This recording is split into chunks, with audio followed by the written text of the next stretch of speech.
Good evening, race fans, and welcome to Kansas Speedway.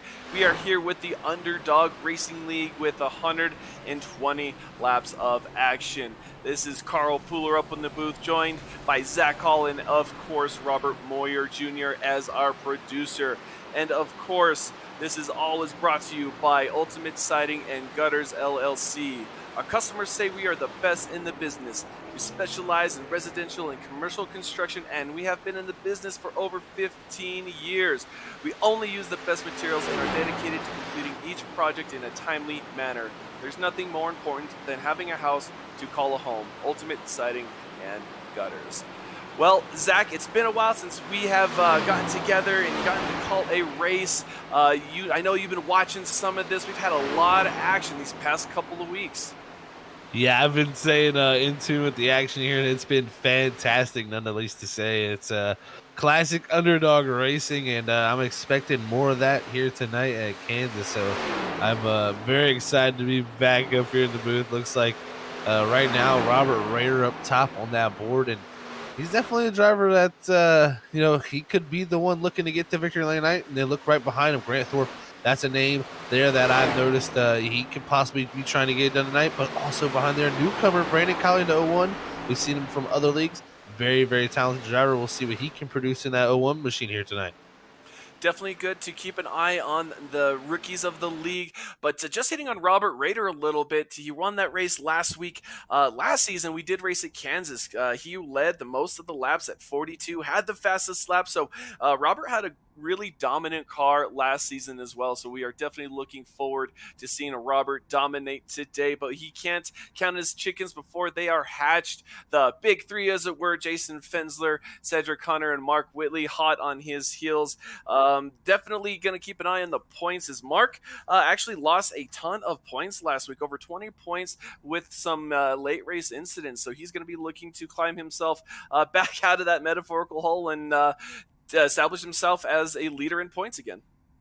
No, you're exactly right. He's had a tough go there at Phoenix. It seems, and like you said, lost some points, but still hold on to a strong lead here so far. But Jesse Fensler and Cedric Hunter, like you said, the top that big three, as we would say, trying to break into that. But we saw Robert Rader last week break into victory lane.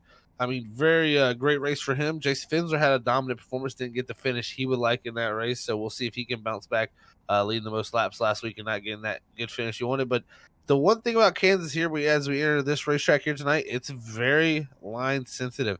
In these cars, the trucks, the Cup cars, you would see them spread out here, run from top to bottom. Here tonight, though, in this Xfinity car, they're going to try to keep them wound up around the top of this racetrack and try to put down their fastest times right against the wall. So even in qualifying, you're going to see drivers trying to, stretch the limits of the track right against the safer barrier there. That's where the speed is going to be produced. So track position is going to be king whenever you can have a race like this. Let's see who can position themselves very well here as the times are starting to click in. It looks like Mark Whitley already, after a tough week at Phoenix, he's trying to rebound from that. As Rader, our last week's winner, he bounces off the wall in the 53. And they were watching it, you hitting that high line, using that safer barrier, that cushion right against the wall. But last week in Phoenix, we saw Cedric Hunter take an especially odd line, especially into one. He was starting really, really high, kind of diving it down and exiting really low. I don't know if this track will allow for such crazy experiments of the line without falling off the pace, but guaranteed a lot of these drivers are going to take that opportunity and experiment. But as we were watching, we just see the 27 of Kevin Orlando Jr. head back into the pits. That will slot him at the moment in fourth position. Kevin Orlando Jr. having a decent run last week as well, running and finishing up in sixth. Not a lot of stage points, but he's been able to maintain and keep up there. The same as Nick Alves. Nick Alves had a great outing, finishing third last week at Phoenix. He is looking also to repeat that and maybe not increase that performance just a couple of spots better tonight. Yeah, driver's going to be looking for any little thing here tonight at Kansas as times continue to click away as we got 2 minutes left here in this qualifying session. It's Ian Baker in the 8 machine topping that board here. We're going to look at Cedric Hunter, one of those big three drivers there. His first lap was 17th. We'll see where the second lap slots him. Looks like it's going to be around the fourth position for that number 13 machine of Cedric Hunter. As right now, Ian Baker, I mean, what a lap from him to put himself atop the board there. And seeing some line variations, I've seen some guys run the top around the whole track. Ian Baker actually did run the top around the whole track to produce that first place time. Mark Whitley in second. He ran the bottom of 1 and 2 and then the top of 3 and 4. So you got a little bit of option there to produce the times. We'll see who has the best, though, when it all comes down here with the clock. And that's definitely good for Ian. I don't think he showed up last week. It may have had some issues with his scheduling, but coming in this week, so far at the running the fastest time, that's going to be huge. He lost between, oh, I guess with last week's no show, he lost 4 spots in the points. He's been fast. He can consistently run in the top 5, so we're looking to see him maintain that speed all throughout the race tonight. And maintaining will be a critical point there for them. And really, the big thing you got to maintain here, Kansas, is concentration. Whenever you're running that outer groove, especially as the tires start to wear, it gets harder and harder each lap to stay up and out of that wall. But you want to use every bit of the track to be able to be the fastest you possibly can be. There's going to be a lot of drivers taking that right side of the car, sticking it into that safer barrier, and definitely getting some damage. But with the composite bodies on these Xfinity cars, I've heard throughout the week some guys getting into the wall. You can if you can scrape it, it doesn't do too much damage. So can you keep the concentration here for all 120 laps? It's going to be fun to see who can do it the best, though.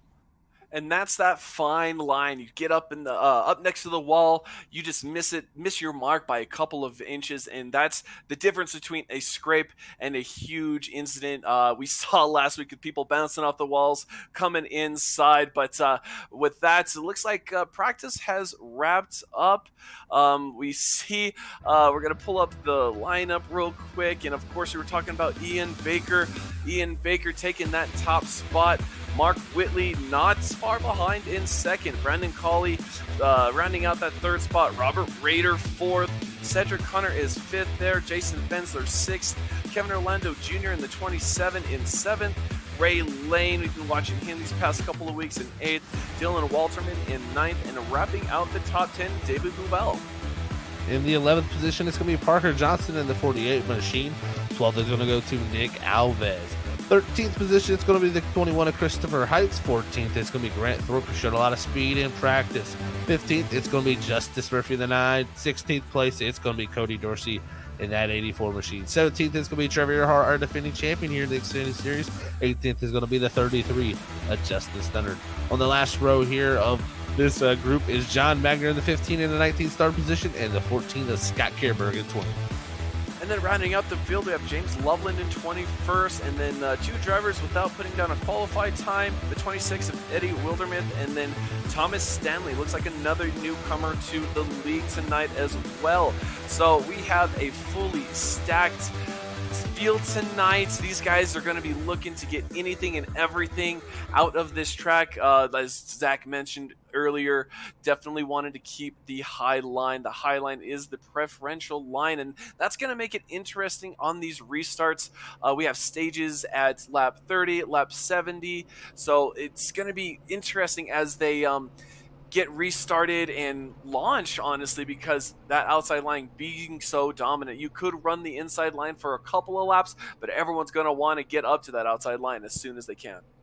Oh, it's going to be a fight for that outside line, no doubt indeed, here tonight, Carl, as they're going to be looking to pull off the grid here. 120 laps here tonight. Stage 1 at lap number 30. Stage number 2 there at lap 70. So we'll see what they can do here. Also, 60% fuel load. I think they should have no problems making this first stage with a 60% load. It should be right around that region of perfectly making it. That second stage, though, Carl, is where I'm going to worry about fuel for these drivers, but we'll have to see once we get there, because it's about to be stage 1 here, kicking off very shortly there, as Ian Baker and Brandon Colley, the two, well, not the newcomer Ian Baker, but the newcomer Brandon Colley, are trying to make a splash, and Ian Baker trying to make his first victory of the season in the 8 machine. and definitely always looking to make that first win. Definitely gives him something to go off of and move forward and maybe kind of get back into the points race as he's really far out at the moment, being there in eighth position, about 189 points back. So he's definitely looking forward to this pole position. But don't look now. The number 6, Mark Whitley outside, and then Robert Rader outside of the 0-1 of Collie. These guys really, really fast today already. And as we watch, pace car is on pit lane, and there is the green flag in the restart zone. These guys are off and away, and both lanes get a great restart. We are going to be side by side going into one. Welcome to racing with the Underdog Racing League. Down in the middle, 1 and 2 with Ian Baker taking the advantage here as they soar off a turn number 2 for the first time tonight here at the Kansas Speedway. It's Brandon Colley on the inside of that 6 machine of Mark Whitley, trying to make the bottom work here quickly. It's going to go quickly to the top here. As you can see it, Mark Whitley trying to take that lead up very against the wall. And look at that already. Mark Whitley against the wall, cutting off that line, cutting off that access to Ian Baker. Ian already not getting the run he wants. And as we watch, 5 cars behind him all line up on that outside. Passing right now is going to be very, very crucial. You got to try and get whatever run you can, hit the bottom line, and then shoot right back up into the line. But a lot of these guys not been able to do it. It looks like Ian Baker's going to file in second while getting passed by the 6 of Mark Whitley, and in his mirror is the 0-1 of Collie there. So these guys are racing hard already. We see there in the pink car, that's the number 13 of Cedric Hunter. We have noted his issues this past couple of weeks, although he did finish second last week. He's definitely still trying to keep climbing his way back up to points leader Mark Whitley. Big climb here for these drivers is that outside line already, like we said, showing the dominance, as it's going to be the 27 of Kevin Orlando Jr. back here in the 8th position, battling it up with the 99 of Dylan Walterman and the 5 of Jason Finsler here as they come by the start-finish line. I tell you, it's so tough to make that pass on the bottom. We'll see if they have any little bit of strength left. Well, not only is it really difficult for the driver, it's really difficult for the tires. This track is nefarious for wearing those tires early on that inside line, so that's going to be something these drivers are going to have to keep in mind as we watch the 44 and Ray Lane try to make the inside move. And yeah, we're just watching all these cars kind of spread out. David Buell making the pass on Parker Johnson. Looks like Johnson might have gotten to the wall there just a little bit, but we keep it straight crossing the start-finish line. And already lap 5 out of 30 of this stage. Oh, and right there, Parker Johnson glancing off the wall in turn 1, Zach. And you mentioned it. There's that fine line between glancing off it and hitting it, and he's right there. Just a little bit of a glancing blow there for that 48 as he slips back into position as Johnson.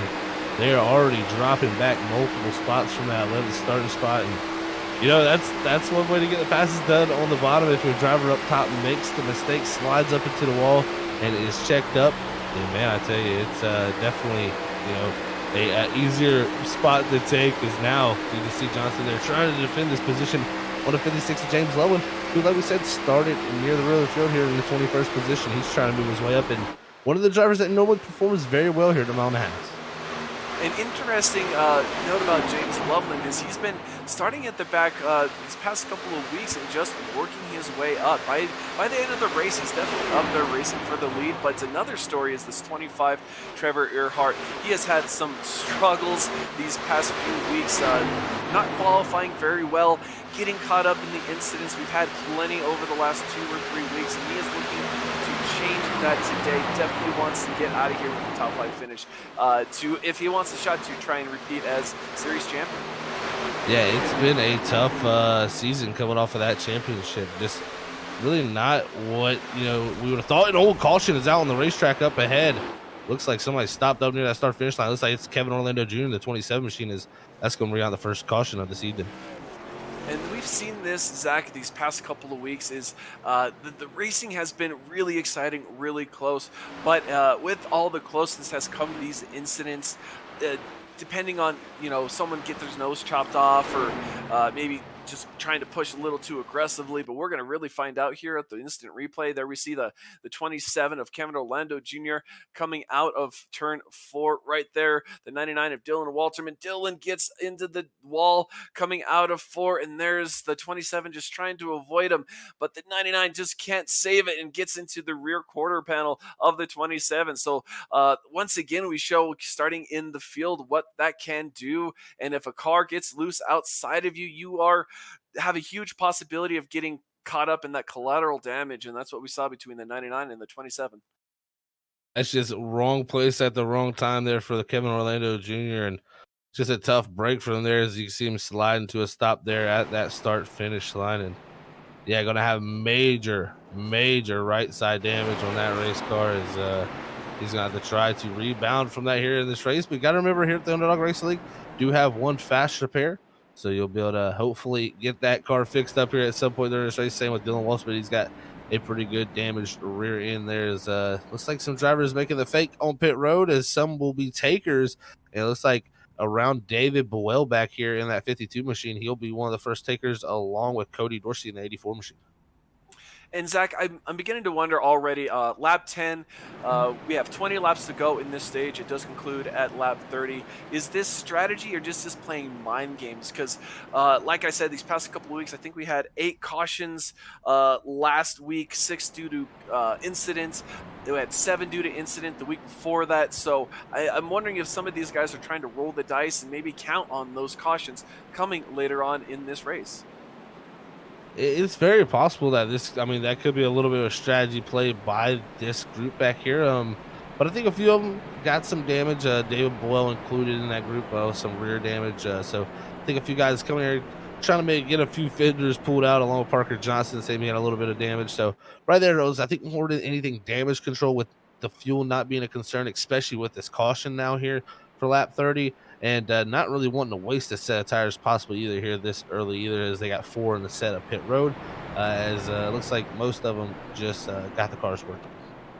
And it looks like fuel saving is on the mind of a lot of these drivers. One especially the 13, Cedric Hunter. He's just cruising around on that apron, saving as much fuel as he can, keeping the distance as short as he can.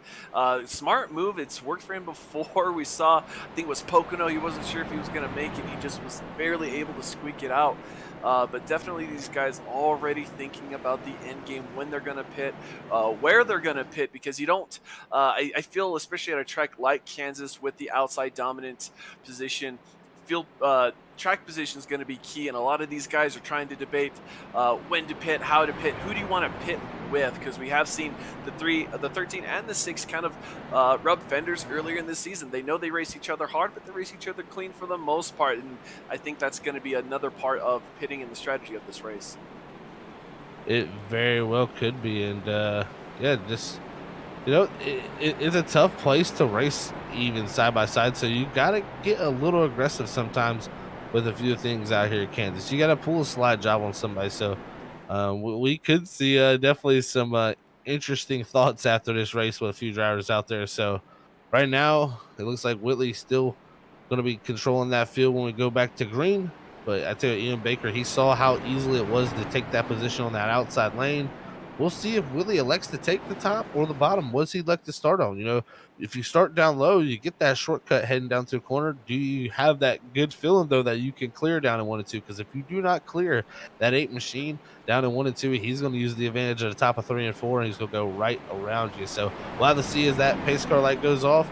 We'll see how this next restart plays out, man. Whitley, he was a tough competitor there, already taking that lead quick and early from Ian Baker, who I think didn't expect that outside to be as strong that quickly, and probably possibly caught him a little bit off guard. And he's definitely he's going to want to keep that in mind, trying to do what Mark Whitley did to him. But Mark Whitley is one of the better restarters in this field. Him, Jason Thunzer are also fantastic restarters, and we know using that inside line, they can definitely use it to their advantage, and Mark is one of the best at that, considering you can't beat the leader to the line. As long as everything's going fine, you can't beat him to the line. So that's another kind of weapon that the 6 is going to use, keeping that 8 behind him and hoping to clear the 8s as we go green here. But we see the lights on the pace car are out. They are double file again. This is lap 12. We're going to be on lap 13. 18 laps to go into the end of the stage 1 at lap 30. So already these guys trying to get those bonus points. Mark Whitley has plenty of them, but there's never such thing as too much. And there he goes. Look at that launch the 6 gets on that inside line. The 8 of Ian Baker's just going to try and hold. It looks like I think that's the 44 inside. Make sure he keeps that outside line as we go into 1. There's the 5 of Jason Fensler, hot on the tail of the 44s we're watching. And already Ian Baker didn't quite take that outside line like we thought he would. But here we are riding on board the 5 of Jason Fensler, hunting down the 44 of Ray Lane, taking that low line early, thinking he can get that pass. Not gonna work though. That outside line is really, really dominant early on in this race. Oh, as we watch, the 44 hits into the wall right where the 99 of Dylan Walterman is, but he keeps it straight, keeps it on the track, but he's gonna lose a ton of spots due to that mistake. Yeah, that mistake right there, that ends up giving Jason Fensler 2 positions there as it checked up the 0-1 of Brandon Colley there on that outside line behind the 44 of Ray Lane. That pushes him back. That lets Jason Fensler go forward up to the 3rd position. As last week's winner, Robert Rader in the 53, he's trying to work the bottom lane. As you see back here, there's the 44 of Ray Lane. He's got that damages up front here. It's the battle between the 0-1 and the 53 for this top 5 position here as they look to do battle that outside lane again. It overtakes here after you get a few laps of momentum build up. If you make passes on the bottom, you're doing amazing things right now. As you can see, Rotor, he gets so close to clearing, but just can't get there. He's going to do a little side drive, try to pull that 0-1 back, slow him down. And right here, enter almost right on the door. He may be able to get this done here as they come off of 4. What an aggressive move by Robert there. But look, we have the 0-1 of Brandon Colley going for the crossover, but gets the door shut on him by that 53. That was a really strong, bold move, almost, pinching the door to the wall. But here goes the 0-1, kind of doing the same thing. Looks like the 53 is going to pinch him down on that inside line, and that's just enough to give him some of that momentum going into 3. But man, the 0-1, I don't think he's very happy about that move, but no contact, no incidents, and there goes the 53 on the bottom line as the 0-1 tries to take the high line, but there is the 77 trying to pass on the low line as well. So Grant Thorpe already performing really well up there in the 6th position, right behind Brandon Colley and Cedric Hunter in the 13 right behind him. All these guys looking to make points, and Brandon Colley looking to make a name for himself in his debut start here in the Underdog Racing League at Kansas.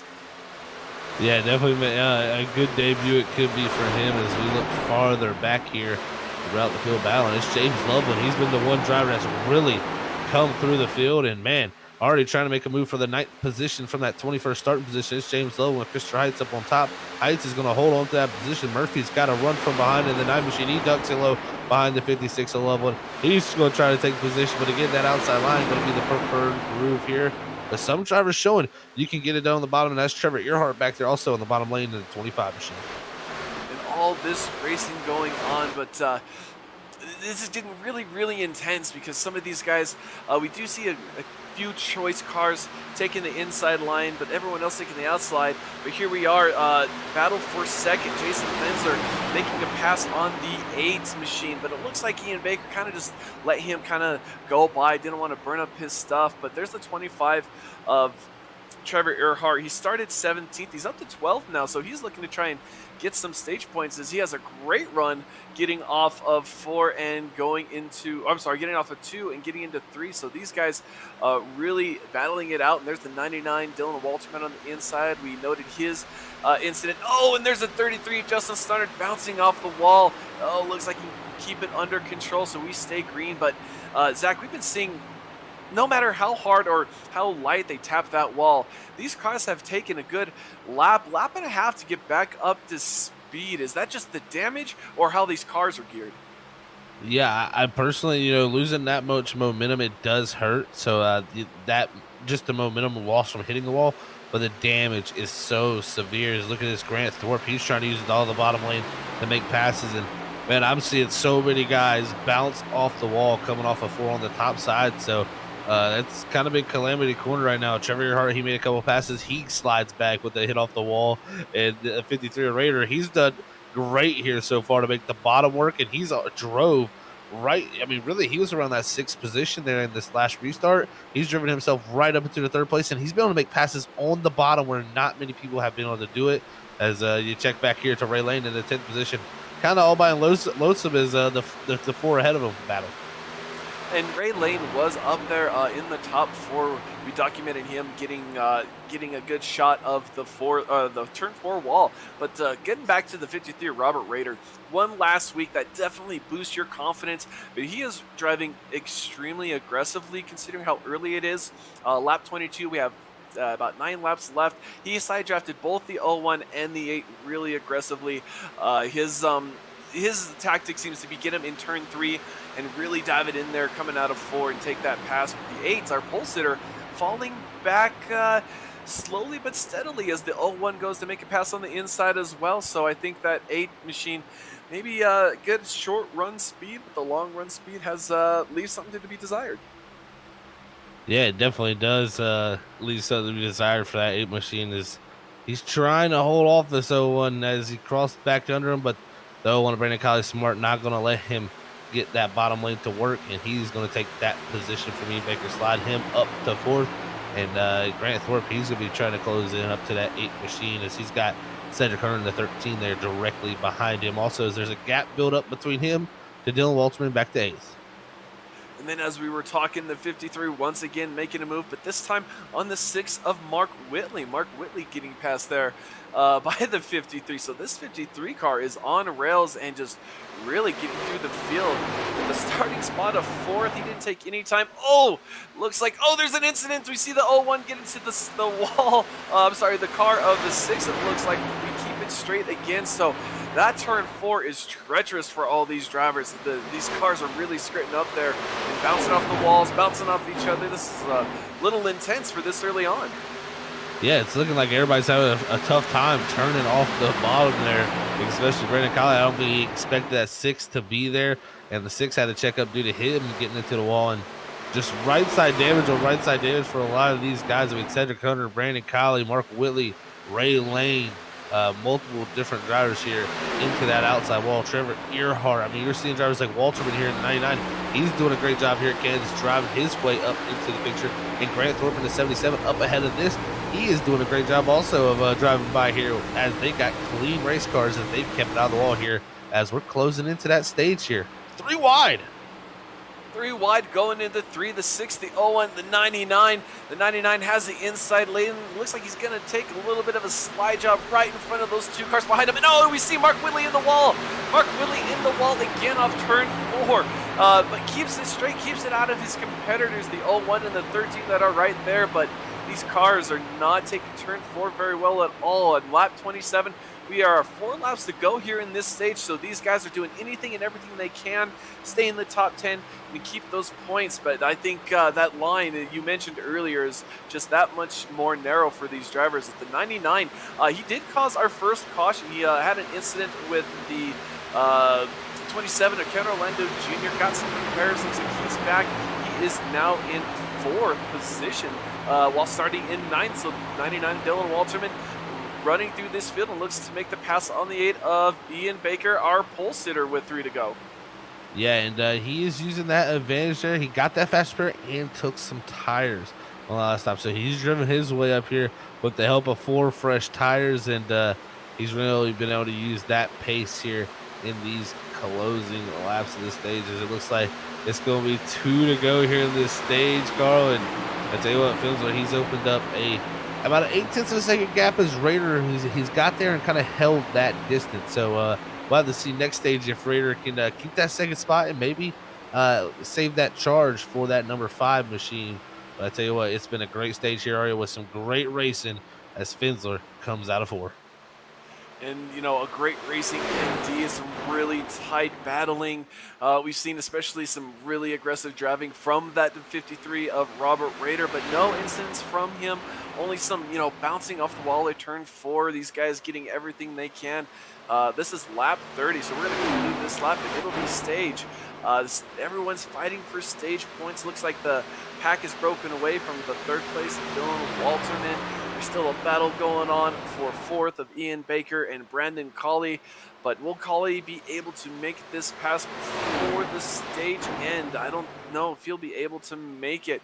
But as we cross the line here, lap 31, Jason Fensler leading this race, and that should be stage coming up with the caution, and there is the caution flag. The stage winner right there, the number 5, Jason Fensler, after a rough outing last week at Phoenix Raceway, coming back and winning this stage and kind of being the dominant car. Didn't quite qualify up front, but definitely nice and powerful getting through the rest of the field today so far in this first stage. Yeah, he had a wonderful first stage here, and it was dominant there. Phoenix didn't have the finish like he wanted, but he's starting Kansas off in a similar fashion. He's gonna have that 53 to worry about in this next run, along with Walter, who's driven himself up to the top 3. Both of those are definitely really, really fast cars right now, but these guys will go in, get their service, get tires, some fuel. We will be right back after these commercial break.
And welcome back, race fans. We just saw the conclusion of stage one, and what a stage it was. It only had one caution for incident, but a lot of these cars are bouncing off the wall, trying to keep everything together and under them.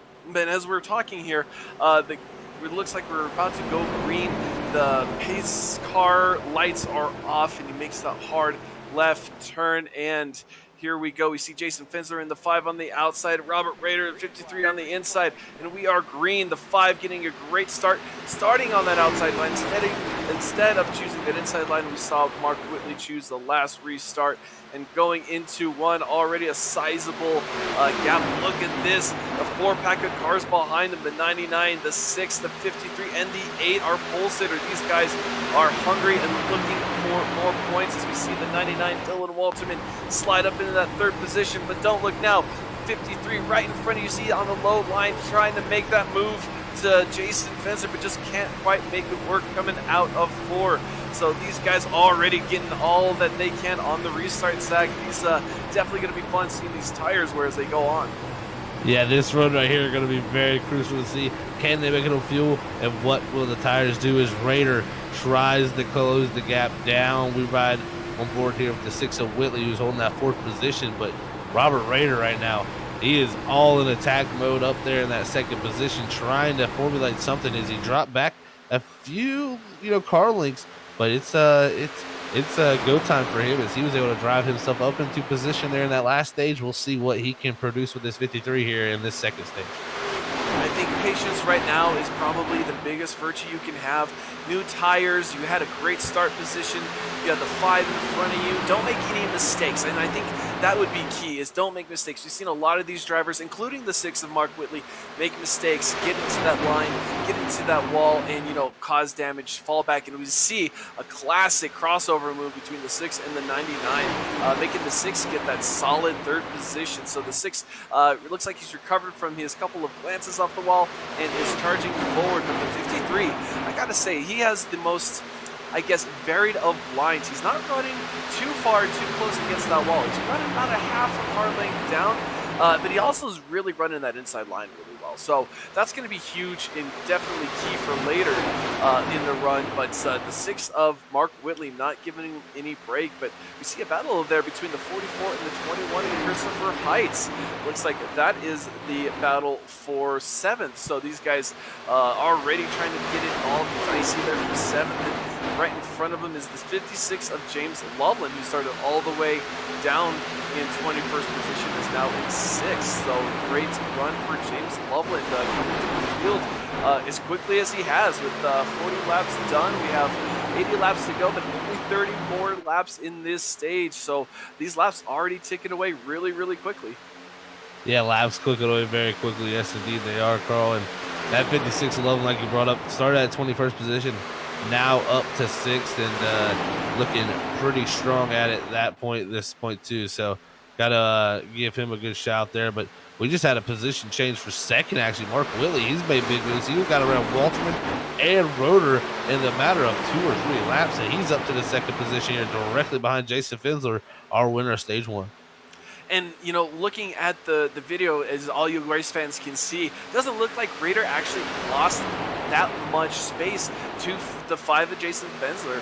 The 6 just seems to be that much faster and have that much more grip through the outside of those corners. So the 6 already on rails and looking to chase down the 5 of Jason Fensler and increase his points lead. But this is going to be really interesting to watch because the 99 and Dylan Walterman is right behind the 53 of Robert Raider. So these guys not taking any time off. And as you see there, the 8s, Ian Baker there, our pole sitter, sitting there kind of mired in 5th, watching all of this. Man, the 99, speaking of big movers, he started in 9th, but sometimes just getting through that middle of the pack can be the hardest thing because everyone is roughly the same skill level, and it just takes some laps for everyone to get strung out. But this track really agreeing with the 99 and Dylan Walterman.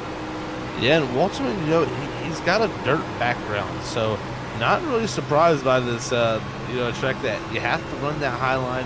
You kind of got to find how to make speed in the other lanes to make passes. That's that kind of falls right back, I feel like, into his background of racing dirt cars, and I know he's always ran well at a style track like this. So not surprised really to see him up here tonight. But right now, holding strong in that fourth position. He's got that pulsator Ian Baker, who's trying his best to claw his way up into that run for this. But man, I tell you what, it's tough to pass. So right now, Waltman using that track position and the tires that he took in that first stage extra to really propel him to this good run.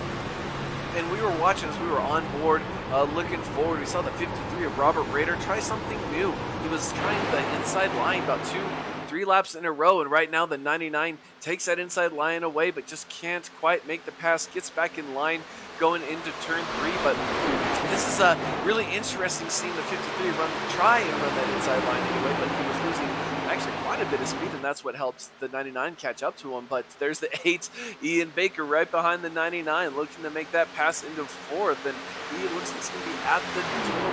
Not quite, but going into 1 on the inside. Watch and see if he can make this pass. Does not quite look like that, but he's going to come off, and they are neck and neck on the corner. But there we are, dips back into position. That just goes to prove how much time you lose on that inside line at this track here in Kansas.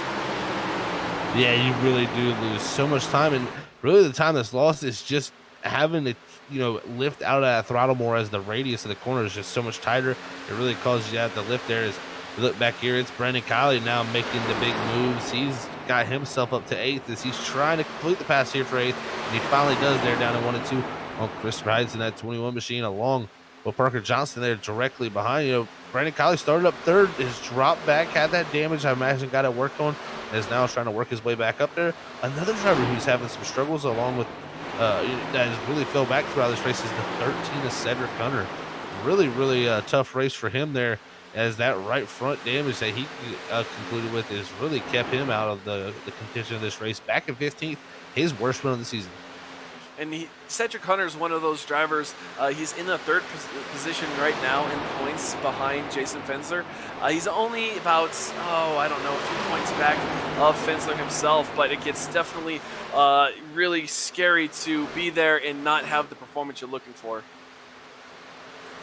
Yeah, the performance is everything you can get out of it for sure here in this Xfinity car is what you're really looking to do here at Kansas. Is they're trying to get any amount of stage points they can. You got to remember, stage points are given out 1 through 10, 10 through 1 through the top 10 finishers of each stage there in stage 1 and stage 2. So getting those points will really help your cause for going up these standings there. And some drivers that have been going down are looking to have good nights here. As you look at Cedric Hunter trying to make the move there on David Boyle for that 14th spot. And that is going to be huge because, Cedric is 72 points back of the lead. Only 12 points behind the 5 of Jason Fensler, but with the run Jason Fensler has now and Mark Whitley right behind him, this is not looking good for Cedric in his long-term points races. We see him really struggle to get around the 52, but it looks like he's going to make it going into turn 1, and he's going to have a follower as well, as we see it's kind of someone just shadowing Cedric right there, taking that line and making Buell lose 2 spots instead of only the 1 going through 1 and 2. Yeah, and you can see the 77 there coming up into the picture behind Murphy now too. He is really lost a lot of track position after that last stage, and he's trying to navigate his way back up through. His Grant was really strong there in that first stage. Right now, farther back in the pack, going to have to look to work his way up. He's got his teammate there, Justice Murphy, alongside, or right there ahead of him. And Grant Thorpe was another one of those cars towards the end of the stage, acquiring damage coming out of 4. And it looks like we're having a pass here. Brandon Colley getting really close and banging the door, banging fenders to the 99. But Brandon Colley making some moves as well, as we see Dylan Walter. And he was running in that 4th position, and he must have had an incident, because right now that was a pass for the 7th position. So Dylan Walterman, great success earlier in this run, and not finding it as the run goes on. But he will have a chance here in about 18, 19 laps as the stage will conclude at lap 70. He'll be able to get that in, get it worked on, get some new tires on it, and come back and compete. The 0-1 trying to claw his way back out of a hole dug early for him in this run. And it sounds like a broken record here, but it was a hit off of turn 4 that had slowed that 99 and Dylan Walterman down. clobbered it pretty good there. That allowed the 56 of Loveland there to get by, and now the 0-1 of Brandon Collins. You look back here at the 84 Cody Dorsey. He's strode himself right up here into the 10th position. Great run for Cody there in this 84 machine. And Cody has kind of had a rough go of it. I know last week at Phoenix he got caught up in a couple of things. At Dover he got into a couple of doors and just didn't quite have the performance. We've seen him get up to this 10th spot, but he needs to be mistake-free. If he wants these points, he wants to have this finish, he needs to be mistake-free, get a little more smoother throughout the run, and just put solid laps down, get more of that experience, get more of just used to all of these tracks as he runs. I mean, he's getting better. We're seeing that growth. But there's the 27 of Kevin Orlando Jr. getting caught up in an incident early on in this race. In fact, getting spun by the 99 as the 99 was bouncing off turn 4. And he is not quite recovered as well as the 99. He's sitting there in 10th, just kind of coursing around this track, just trying to get points. But as we watch, the 21 slows up big time, and the 27 is going to take advantage of that, going to the outside down the back straightaway. So not only are these drivers making mistakes on the outside line, but we just saw there the 21 making mistakes on the inside line. There is really no safe place here at this track right now. No, there definitely isn't, and you got to give credit there to Kevin Orlando Jr., who has made those spots up now up to ninth. And we were talking about Walterman, who we got into. Walterman hit pit road there, so the last time by, and also while that was happening, Trevor Earhart had a scare through the grass there, coming hitting the wall as he's back in that 21st position, one lap down. Our past champion not having the greatest night here tonight at Kansas, and not having the greatest season here so far. We're gonna have to turn it around before this playoffs kick in. And being a lap down here is so difficult to overcome. Yeah, we have at least one more caution coming. Yeah, the lucky dog. But there is not a lot of real fast lines. It's hard. Even if you were to catch the leaders, there's not a good place to pass them. They're taking that preferred line, and that's what they do. So getting a lap back here is really, really difficult, especially without a slew of caution flags. And, knock on wood here, we haven't seen a lot. We've only seen one caution flag for incident. The other has been for stage. But you never know what can happen as people race hard, as we are on lap 58, nearing the halfway point of this race, and about 10 laps, looks like we're going to call it 13 laps away from the stage. So all these guys just trying to get in position, get as many points as they can. But again, Trevor Earhart being a lap down, that's going to be really tough to crawl back from. Oh, it is going to be very, very tough. And the question is, are they going to make it a fuel? We're looking here. This is Whitley. This is Robert Rader here. As Raiders close back down on the 6th machine here for the 2nd spot. We're closing in, like you said, quickly onto that end of this stage here tonight, our 2nd stage. I'm unsure if they're going to make it this far. I mean, with the caution laps we had, it's about a 36-lap green flag run here. And with a 60% fuel load, that's going to be very, very close to the limits of what they could do. They did 30 before. They did have a caution, though, to help to get to that point. No caution here in this stage yet to help. So we'll see. Can they stretch the fuel? This is going to be the true testament. And if they've waited this long, it almost tells me that they're probably going to be staying out here or be trying something a little tricky, maybe. Well, and we see them really racing hard of the 53, getting to the bumper of the 6. So I don't see any of these guys saving fuel at all, unless, maybe counting the draft as we watch the 53 trying to make that inside work. Oh, and he makes the slide job. But here comes the 6 for the counter move, and he gets the inside line, but he cannot get to pass that 53. So they are neck and neck, crossing the start-finish line, starting lap 61 here, going into turn 1. Again, neck and neck. 53 has the preferred line, though, on the high side. The 6, we don't see the 6 run that inside line very often. It looks like the 53 is going to take that position away from Mark Whitley. And that just goes to show that this pass here can take a lap and a half, 2 laps, almost 3 laps sometimes. And that just really will wear the tire. Oh, and as we were talking there, we see the 6 dive down the pit road. Looks like he's going to get service before the end of this stage. Yeah, so that right there concerns me for that number 5, Jason Fensler, man. And especially Robert Rader, some of these guys who are ahead of him here. If they didn't save enough and they feel very confident about it, then I don't know if the other drivers will have enough here as Whitley's going to come down to pit road. We'll have to see what type of service he gets done here. Is it looks like he'll stop in the box here and look. We'll see if that car gets jacked up or does he just get a splash. It's a splash of fuel. I think this is a smart call here. No reason here to waste too much time. Just get that splash and finish out the rest of the stage. And right now, Mark is hoping to keep that position as the first car a lap down because that is the leader of Jason Fensler. So in case the caution does come out, he wants that lucky dog. He wants to be able to get back on that lead lap. But it depends on how everyone races. Kind of curious, as you said, Zach, that why isn't the 5 pitting?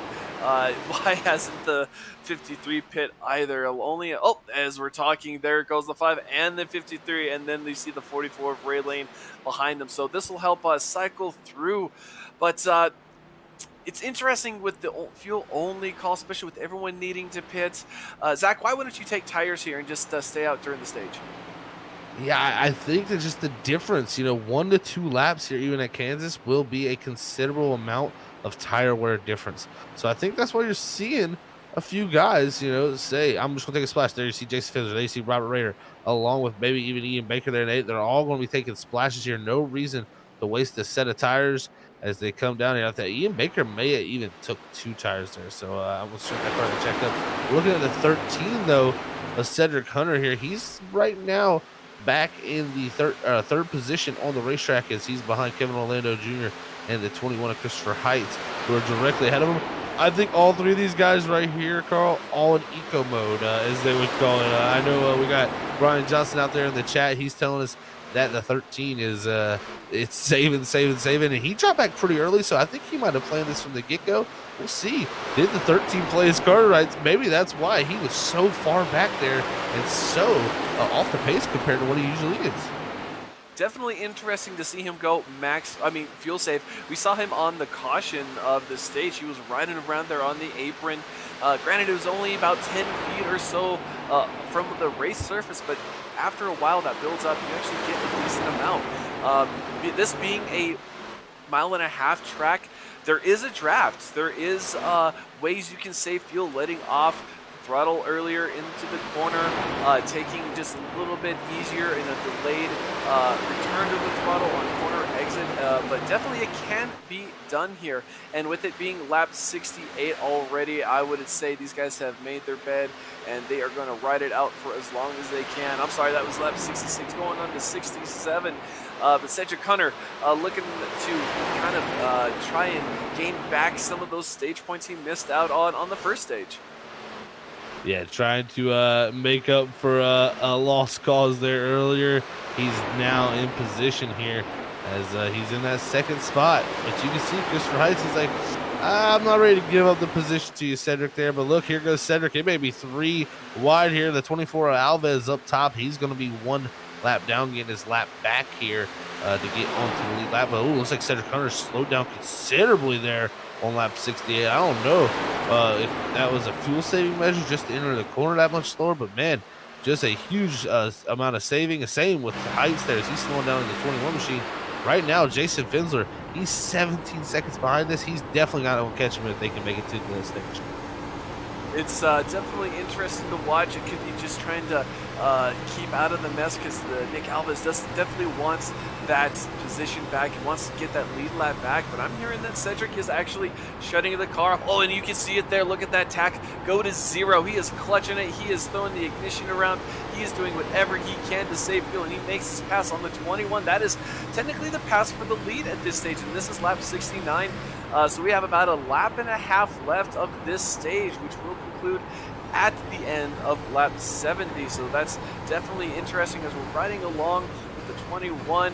Oh, we see a little flutter there. Oh, he is out of gas. The 21 out of gas, and he has the whole other lap to go till this stage end. Oh, talk about heartbreak for the 21 when that strategy just does not work out. But someone else on that fuel safe strategy, 13, he was shutting it off, he was cycling, he was clutching it, he was max save on the last caution laps, so he is going to do all he can, but looks like he is set. Look at that tack all the way down pointed downward, and there it is. He's clutching that thing, and he is saving every drop that he can. And here we are. This is getting a lap 71. So it looks like 13 should make it to pit road, but that's going to be the question. Can he make it to pit road without getting a push during this cycle of pit stops? But as we're talking here, he gets through turn 2. You see the 24, Nick Alves there. He was able to get his lap back by outrunning the leader here. So I'd imagine any time now that caution, there it is. There's the yellow flag for the caution in stage break. And as we see, there's the 21 of Christopher Heights out of fuel on the apron there in turn 4. That is just heartbreaking, Zach. Heartbreaking ending there to the stage for Christopher Heights. Cedric Hunter wins the stage. Grant Thorpe, he has to come down pit road a lap earlier, as that, with how far the field was spread out, Cedric Hunter had to do an extra pace lap. Does he have enough to get the pit road is going to be the question, because pit road should open up this time for this 13 machine, but can he get it back to pit road? As Thorpe in the 77, he finished second at that stage, but he had to hit pit road immediately there. As Cedric Hunter slows down, it looks like he might have the power here to get to the end of to get to pit road, and that is going to be a huge track position game and a huge bonus point game for him. And that'll definitely be good for the points and good for his strategy. Really fun to watch how this goes, and that was great view, great camera angles by our producer. We see Cedric kind of, there he goes into the pit lane, and definitely fun to watch those camera angles as we could see that tack go up and down as he was saving fuel. That was aggressive max fuel save. That's shutting the engine off. That's turning it back on. Over many laps that can work, but you just got to be careful, especially being that close. You don't want to end up in a position like the 21 of Christopher Hyde. But as we watch these guys take their service, you won't miss a thing. We will go side by side, and we will be back after these short commercials.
And welcome back, race fans. We have just concluded the second stage. 50 laps left of this.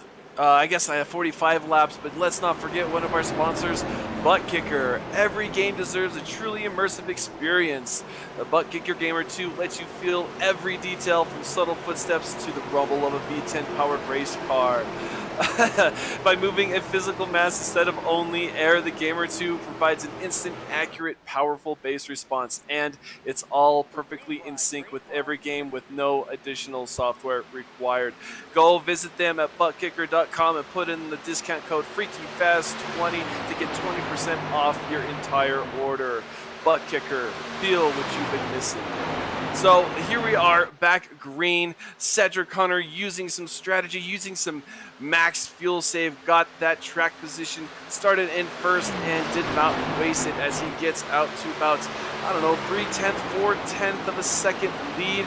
But right behind him, Jason Fensler, Robert Rader, all these cars have been fast. Mark Whitley there in fourth, and not far behind them, we see a lot of cars just trying to make their way forward, Zach. So we are definitely going to have a pit stop this race. Would you do it early, or would you try and run the whole thing and get whatever you can out of your car?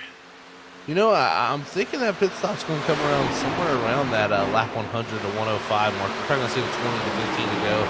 These guys elect to maybe make a pit stop as Raider now. He's got himself up to second as Fensler's trying to battle his way up to third with the aid of Ian Baker there on the bottom. You know, we talked about Cedric Hunter, the great strategy he played to get out front here to the lead here and hold on to this. Let's look at the other end of this picture. Remember Christopher Heights, he tried to make it on fuel. He's one lap down back here in the 20th position now.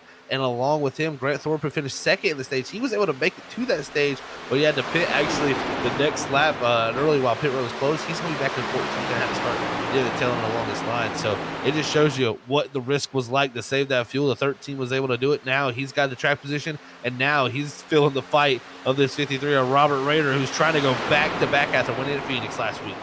Oh, and look at that. Behind him, there's the 5, there's the 6, there's the A to B, and Baker on the inside. These guys there is zero space. What give and take there was, it's all take now as we see the 13 go to the inside, trying to get that position back from the 53. The 53 running that outside line. And there is a train of cars behind that 53 as the 13 goes high, locks, closes the door. There might have been a little bit of contact there between bumpers, but the 53 doing the crossover, taking the inside line, across the start finishing, going into one. And right behind him, the 5 of Jason Fensler. Jason Fensler is going to follow the 53 on the low line, seeing if he can't make something run. And there is the pass by the 53, moving up at the end of turn 2. And there's the 5 trying to do the same thing to the 53. This is some really tight, tense racing, and honestly, for the I guess the fastest 5-6 cars we've been talking about all night long are all there battling for the top 5 alone. So this is turning out to be some really great action here on Freaky Fast Broadcasting. Oh, that it is. And behind that is Brandon Colley in the 01 machine. He's trying to get by our pole setter, Ian Baker, in that 8 around the bottom there of turn number 2. He's got a good run, but it's not going to be enough. Here comes Ray Land in the 44. He was able to drive himself up into the picture late into that last stage. We'll see what he can do in that 44 machine. But right now, it's Raider out front as the group behind him continues to battle. Raider continues to pull away. And this is interesting. We're seeing they're not side by side. The 5 of Jason Fensler is now in line, leading that outside line. And Raider again taking that inside line. He's one of the very few cars that I've seen voluntarily take that inside line. Most cars have been taking it to make that pass and make that crossover, but he has been using it. But with that helped that 5 car gain a little bit of time. But here's the 6 and can't quite, he is there at the corner, but the 5 is going to shut him down. He's going to work another lap on that pass, but man, these guys are racing really hard up here in the front of the field. But let's not forget, Brandon Colley, he had an incident, had to get some damage repaired earlier, and there he is in the 6th position, trying to battle his way. We see that pole sitter there in the great lane, the 44. He's had a kind of an up and down day. He started in 8th, kind of got mired there, but there he is. It looks like in 5th, trying to fight Cedric Hunter for 4th. So not really winking or blinking at any of this, rising to the challenge and taking them on. Yeah, and really charges his way forward. He made a 3 wide pass on the bottom of Brandon Colley. and that 8 machine of Ian Baker. And up front, it's got Raider. He's getting a little bit of a threat here. It may be 3 wide almost there for a second. Mark Whitley backs out of it here. The 5 machine of Jason Fenzino trying to make something happen on this bottom lane. It's been tough to do all night long. Raider, though, starting to slow up a little bit on this top groove. It's side by side off a 4 here. A little slip from the 53, and a 5 looks to take advantage, but he's got the help of the 6 of Whitley up top. They're going to have a run there. And Mark Willie thought about throwing it 3 wide into the 3, but I think decided against it. But he's not really trying to push the 53 too hard. I don't think it doesn't look like it anyway. The 5, Jason Fens, are going to look like he's going to lose that lead just a little bit because that inside line just doesn't have the speed, doesn't have the momentum of that outside line. So not only does Jason Fencer not have to worry about losing that lead, but there's a 6 right on the outside in that preferred line. Jason Fencer may go from 1st to 3rd here in the next couple of laps just because he got caught on that lower line. But as we're talking there, we see the 6 get right up to the bumper of the 53 of Robert Raider, and it looks like door to door with the 5 and maybe edge just a little bit, and the 5 is going to give that line, or give off the throttle just a little bit to get him in that line and catch that speed back up. And don't look now, that's the 44 of Ray Lane down there just spying these top 3 cars. So Ray Lane making great moves. You mentioned that 3 wide move earlier. Definitely made up those spots, and behind him, 13 to Cedric Hunter, but under attack by the 0-1, Brandon Colley. Oh, and Brandon Colley gets up into that wall. He crossed that very fine line of speed and calamity, and he found the calamity parts. So definitely wanted to keep an eye on that for later on. Man, these guys right now for the position up 1 through 4, all only separated by half a second right now. Yeah, little separates the top group up here. And, speaking of Robert Raider up front, who now has Mark Whitley challenging for the lead on the bottom lane. Whitley actually going to be a nose ahead here, XN2, but not enough again. It's that bottom lane. It charges forwards all the way into the corner, but on the exit, that outside lane, it's just too strong to prevail. Is now Ray Lane also coming up in the picture. But back to Robert Raider, our leader. He was the driver who dominated, led the most laps last season here at Kansas, and right now trying to do it again here this next season and repeat the feat he did and win here and do it back-to-back after winning last week at Phoenix. Man, Kansas, if he could pull it off here tonight, Carl, it's going to be impressive to see that maybe Kansas is his place for getting those wins. Oh, definitely. And he's been really impressive these past 3 weeks. Has been fighting up there in the top 3, top 4, top 5. Definitely keeping these guys honest in terms of making no mistakes. And I think that's what has been the key tonight is, yeah, you may have a fast car, but how can you make fewer mistakes? How can you use strategy like the 13 that Cedric Hunter did to get back up in the pack and get back in contention for the race win or at least the podium position. But as we're talking here, the 53 made a decent move and pulled away a little bit from the 6. And as we talk, it looks like the 5 is going to get up to the bumper of the 6 going into 3.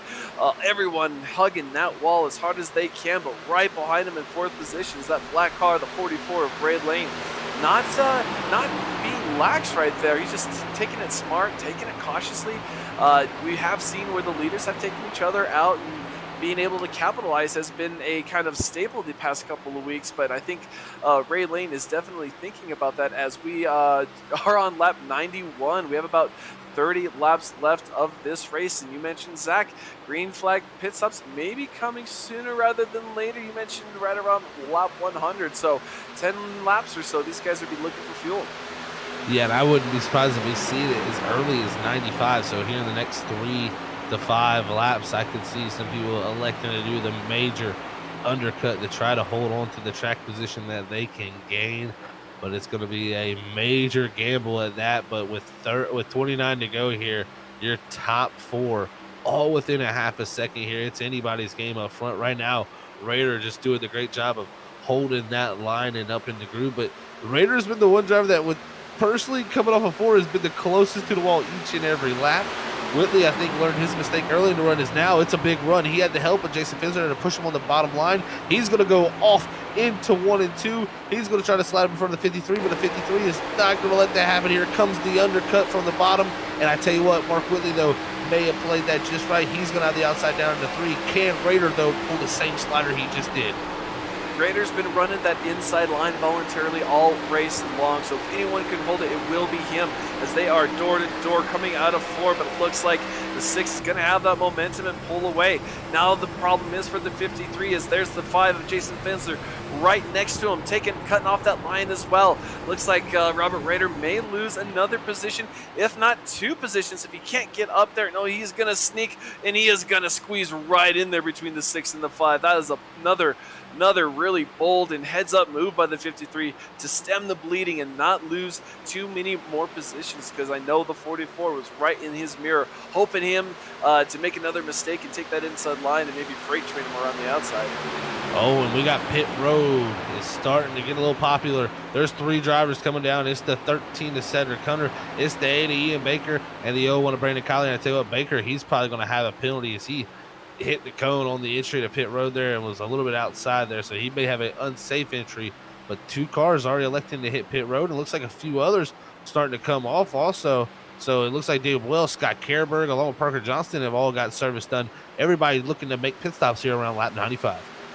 And you called it there, Zach. You said 95, or so, 100, 105, and here we are. We see the 33 of Justin Sternard coming down pit road to get service on his vehicle done. 4 tires and fuel. At this point, you need all the help you can get. And there's the 27 of Kevin Orlando Jr., who is just rolling around in 5th. With the cars in front of him of Brandon Colley, Cedric Hunter, Ian Baker all pinning, puts him in the 5th position, which is pretty good considering he was caught in that first caution incident with the 99 coming out of the wall into him. But it looks like he's going to come in, and here are our leaders. Mark Whitley maintaining the lead, but hot on his heels is the 5 of Jason Fensler for these green flag pit stops, and everyone is coming in now. I see the 27, the 25 all coming in behind him. So this is the stop. Make or break your race here. You never know. You don't want to speed, don't want to overshoot it, and there we are. We see the 25 and the 6 of Mark Whitley getting some tires, but there's the 44. He decided to stay out, but now he is coming in along with the 53 of Robert Raider. And Robert Raider that came in a little hot, locked up the brakes. That's going to be interesting to see if that'll cost him a speeding penalty this late in the race. Mistakes cannot be made here on pit road. Pit road is going to be a crucial part here. On the exit of pit road, there is a conglomerate of cars. It's the 77 of Thorpe. It's the 27 of Orlando, the 25 of Earhart. They were 3 wide on the exit of pit road. It kind of stacked up everything from behind there. It looks like James Loveland even got checked up from that. So 2 drivers losing some time there on the exit of pit road. And that just, there is no safe place on pit road. You got to be perfect getting on. You can't, if you're too slow, you get past, but if you're too fast, you get that penalty. But then exiting pit road, you have to be careful, keep your head on a swivel. You don't want to cause damage. Also, if you get caught up, if you have to get out of the throttle, that just loses you more time. While we are green especially, and watching the 56 and the 77 of Grant Thorpe really battle for this position here. These guys really going at it, and this is for looks like the 10th position as the 56 of James Loveland goes to make that inside move. Doesn't look like he's going to have the speed on the corner exit, so we're going to be door to door crossing the start finish line. Oh, there we are. The 56 makes the pass on the 77 for that 10th position, so James Loveland up to 10th place. What a move there for James Loveland to get by that 77 to take that spot, and that's going to really help him as this race continues on green. And it's all cycling through, and it has. Cedric Hunter, after all those pit stops have happened quickly, he has cycled to the lead here after making the early gamble to come down a few laps before the group up front. Mark Whitley comes down a lap later. He's in 2nd. Jason Fensler comes down 2 laps later. He's in 3rd. Then it's about another 3 seconds back to Raider, who waited another lap. So multiple different strategies up front for our top 4. This is going to be fun to see who can pull it all off here in the closing laps. And one of the drivers who, it looks like 2 drivers may have gotten it wrong there, or actually 3 drivers actually getting out of pit road wrong. Brandon Colley, Ray Lane, and Ian Baker. Looks like all 3 of those drivers had some type of penalty to put themselves back a lap down here. and that's what you can't do, is especially this late in the race, unless there is a massive overflow of caution laps. You're just not going to make that back. And as we were talking, we saw the the six of Mark Whitley made the pass on the 13, and you mentioned for that one extra lap that really helped Cedric Hunter get that track position. He pitted fifth and really started all of the green flag pit stops for all our lead lap cars. But there he is. He wasn't first, got passed for that position, and he may get passed here in a little bit for second. Does that one lap, Zach? Can that one lap extra really affect your tires and really affect your speed that much? Yeah, it's seeming to be that way, and I just think also Cedric Hunter just seems for whatever reason in that 13, he's just lacked a little bit of overall pace. Normally he's been able to match this 5 and match this 6, just has not had that tonight in the 13 machine in that camp. So he just tried something, I think, a little bit out of the box there to gain what he could. Mark Whitley, though, made quick work of him there, getting by him, and now Jason Findler, he's got the one lap fresher to Mark Whitley. What can he do? These two, what we've seen their battles this season so far, has been relentless. We'll see who can get it done here in this final 20, though, man. It's going to be fun to see if Findler can run him down. And where does he pass him? Can he get the slider done? We've seen sliders be done. Whitley did it on Raider there at the end of the run. Can Findler pull off a similar type of move? And they've been doing it all night long to each other. They've been crossing back and forth and side to side. It looks like Jason Fensler has kind of gained a tenth of a second on that lap, so Fensler is on the move, trying to creep up to the 6 to make a move later on for the run. But that's one thing that these green flag pit stops have done, really stretch the field out. See there, we see, I think that's the 27, Kevin Orlando Jr. get on that apron, have to kind of gather it up coming out of 2, and that's going to make James Loveland, that's going to get him a good position to pass, and that is for the 7th position. So James Loveland, I would say one of our biggest movers of the night. He went from 21st qualify spot up to 8th right now, but don't look now. Justin Stunner, did my eyes deceive me, in the 33 there in 5th. He started 18th. And then right behind him, Trevor Earhart in the 25 started 17th. A lot of these drivers using these green flag pit stops to make some moves later on in this race and gain some advanced positions in these last 20, 15 laps or so. Oh, and I gotta say, Trevor Earhart and Justin Stunner, I mean, what a race they've had. 5th and 6th right now for those two. And I mean, Earhart, he has bounced back from so much. As you look at Orlando there, trying to take the position from Loveland directly behind that 25 of Earhart. Earhart was, I mean, laps down, just so much damage with that car. Got the lucky dog, I believe, last time for that stage. Has got that car fixed up, that fast repair, and now he's driven himself up into the top 6, and that's what a champion does, performs at the end of the race when the points count. And that's that strategy we were talking about earlier, being able to use that, keep your head cool, and make sure you don't make any more mistakes. You don't want to dig yourself a bigger hole. But as we're riding along with the 5 of Jason Fensler, Jason Fensler's maintaining roughly a half a second gap right there between him and the 6 of Mark Whitley. And this is for 1 and 2 with 14 laps to go here in the race. A 120 lap ordeal. We are nearing end, and this is where things have gotten really exciting. These two drivers being able to battle everyone, have great pit stops. We have a caution. It looks like we have a wreck into turn 1. Wow, that was really interesting. Here we are, lap 108. Caution comes out. This is only the 4th caution we've had tonight. Second one for incidents. So definitely very interesting, especially this late in the run, having this caution come out, re-rack the field. And I think some of the best people who take advantage of this would be the 33 and the 25, because they were able to really stay up front here. But we were just talking about this battle, Zach, the 27 and the 56, James Loveland, Kevin Orlando Jr., and it just looks like, oh man, that's hard to say. They both just kind of get into each other right there and sends them into the wall, and then it is over from there. Nothing but calamity, carnage, and chaos as we see, the 27 is going to flip on the lid, and we get a full roll from the 27. Again, he was caught up in something earlier, so I'd be willing to bet he doesn't have that fast repair left. No, he does not, Carl. So unfortunate for him. And then Loveland, he brings it directly behind the wall in the 56. They were battling hard there for that spot. Just a little bit of contact there in the closing laps, and that shows you what can happen. But man, right now, pit road is busy. They're all coming down, and I'm not surprised by this. Everybody's going to come down, try to get their four sets, a set of four tires here, and make what they can here in these closing laps. All those tire advantages, tire strategies. Raider had the tire advantage on the two or the three ahead of them. Now that all goes out the window. Everybody going to be on even tires. Mistakes here on the pit stop is going to be crucial, though. And we, with 15 or so laps on these tires, we're going to actually see a lot of change. And like you said, you cannot make mistakes right now. Green flag, pit stops is one thing, but now everyone's slowed down. Everyone's on each other's bumpers. You cannot make that mistake. And definitely fun to watch as we see some of these cars get off. And there's the 6, there's the 13, the 53. So these guys getting service all four tires. Fuel is not going to be an issue. They would have gotten fuel on that last stop. So I don't imagine fuel being an issue.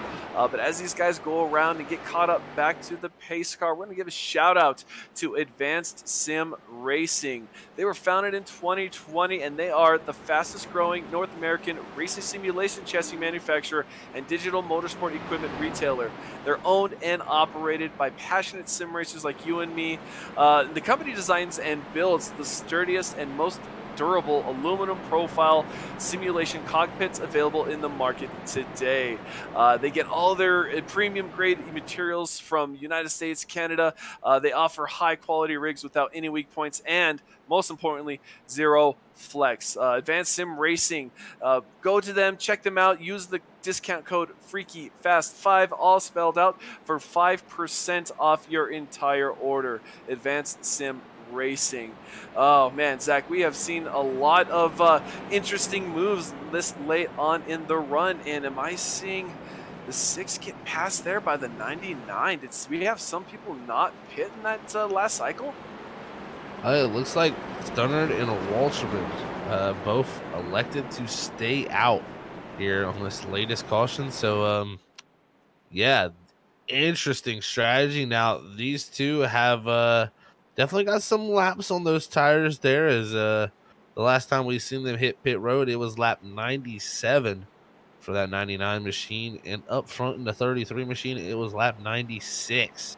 So, definitely an older set of tires there on these guys, and they're gonna be trying to do whatever they can here, the whole what type of track position. But this is only gonna, jam everything up a little bit more here, Carl, and it's gonna make this finish here a little more hectic than I think what Mark Whitley, Jason Finsler, and the rest of this group want to see. Oh, definitely. We saw this a couple weeks ago. I can't remember who didn't take tires, but it was very similar situation. The front 2 or front 4 cars didn't take tires on a final restart, thinking they could make it, and the leaders got onto them really quick, and it did cause a lot of mayhem. There was cars left, cars right. We were going 3 wide, 4 wide. When people mix up, and when these drivers mix up these tire strategies, it just mixes up the entire field. And on top of that, you have some of the 2 or 3 fastest cars we've seen all night behind 2 other cars that have the older tires. They're not going to get that awesome restart like we've been watching, like we've been seeing. So any chance for any of these guys to make picks on these quote-unquote slower cars, they're going to take it. And it's definitely going to cause for some hair-raising events here shortly as the lights on the pace car are off. Yeah, lights are off on that pace car. Means we're going to be going back green flag racing here with 8 laps to go when we cross that line. And Stunnard and Walton are going to have their work cut out for them. But I tell you what, Cedric Hunter right there directly behind Stunnard is going to be looking to try to get everything done here quickly. But, we talked about the outside line being strong. I think that bottom lane is going to be very much in use here to try to make any type of pass. Well, and we also have seen the 99 of Dylan Walter. I mean, he has flirted with the top 5 earlier today. He's been up there. So he knows how a lot of these guys have been racing. But there's the pace car. Pace car's off. Green flag is out. Justin Stunnard getting a great launch, going out of 4 on that outside line. As we see there, the 6 are locked bumpers with the 99 there going into 1. Ooh, the 13 going to shut the door on the 6, and he's going to thread the needle. Oh, so is the 6. Oh, maybe not. He decides to pull out of that move and get behind the 33 into the 5. But the 13 taking advantage of some old tires of the new cars there, the 99 and 33, threading the needle and making that pass for the lead as we see these. Oh, see, look at that. Oh, we have cars on the outside wall. That's a 25, the 5. It looks like the 53 might have gotten in there as well. But man, these slow cars, these old tire cars, causing already chaos for the rest of the pack. But looks like we are going to stay green and stay yellow as they try to make these passes. They are all fighting for position, and nearly 3 wide coming out of turn 2. These guys giving it all they got. 7 to go here at Kansas. 7 laps to go, coming to 6 when we come out of 4. It's going to be Cedric Hunter up front, but look at this battle here. It's for the 3rd position. Thunder holding on to it, but the 53-year-old Raider trying to make everything in his power to go forward. As man, this has really checked everything up. Walterman and Stunner, they've done a good job to hold their line, but it's checked everybody up from behind, and it's really opened up the gaps as Stunner's in the wall. There goes the 25 of Earhart in the closing laps to pull up the 4th. And those are those old tires just not working. Stunner, that would have worked if he could have just stayed out of that wall just a little bit, getting top 10 out of there. But there's the 25. There's the 6 of Mark Whitley there in 2nd. And we see the 53 there in 3rd. These guys are all over the place. The Dylan Walterman started 2nd. He is falling like a rock, getting past there for the 6th position. Oh, as we are watching cars collide, and we are still we are watching them left and right, but we look to still be green. Oh, and there's Dylan Walterman into the wall. Another caution. This is the 5th caution of the night with 5 to go. Oh, Zach, we're going to come up, and I think this is going to be a green-white checker to finish this race.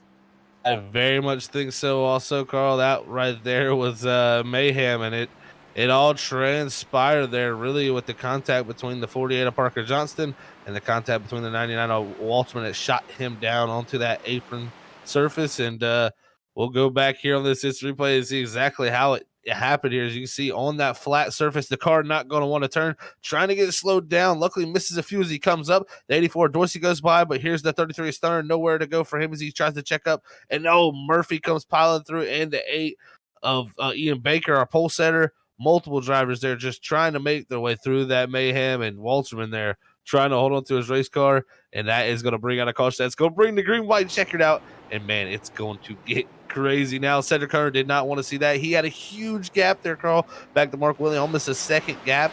He probably felt very comfortable about that. Now he's got the weather the storm of Mark Willie and Robert Rader there in those 2nd and 3rd spots. Well, all may not be lost here, Zach, because we have seen a lot of these passes. Unless you make this pass going into 1, it takes about a lap or 2 to complete the pass, especially if the leader takes the high side and blocks that momentum line. So I don't think all is lost. It's not all as well for Cedric Hunter right now. As we see, it looks like the 01 Brandon Colley, that lucky dog car there, but it's going to be fun to watch. We are seeing the top, the top 4 cars we've been talking about all night in the 5th, 1 through 5. We have Trevor Earhart there. Ben Meyer in the back started 17th, but right there in 4th, being able to avoid all that chaos and carnage. So these guys are strapping in, as it were, gripping the wheel even tighter and hoping no more cautions and no more issues for the rest of the race. We especially the 13 wants to get out to a good lead and keep it. Yeah, the 13 going to try everything in his power to get it done here, but it's going to be tough for him, man. He's not had the most speed here tonight. He really took advantage of right there, threading through the needle, getting to that lead. We've seen him have the lead before, getting the strategy. He wasn't able to hold on to it very long. He's not going to have long to hold on to it for here, but man, with Mark Whitley right behind you, he is so good at being able to make those quick passes and just being super quick on these short runs. Mark Whitley's going to be tough, and then you got Raider directly behind him, who's been the guy to beat on the bottom all night long. Man, if you're Cedric Hunter, you are nervous coming down to this green-white checker. Oh, definitely. And mentioned the 53, we saw him in the first couple laps of the race side draft really effectively, slow those cars down and make those passes on the inside. So I don't see him doing anything different. He's going to be just as aggressive, just as ready to make that move and willing to make that move if it comes down to it. I think at this point it's better to have tried and lost than not have tried at all. And then just for a race win here, would be unfortunate for all these other drivers, but you never know. Running for a race win, these guys just want it all, and the 13 is in a good spot, but at the same time could be a very tricky spot as well with the 25 and the 5 there as well. So Well, this restart, I'm going to lose my voice here, Zach. This is going to be really, really fun. Oh, this one's gonna get wild, man.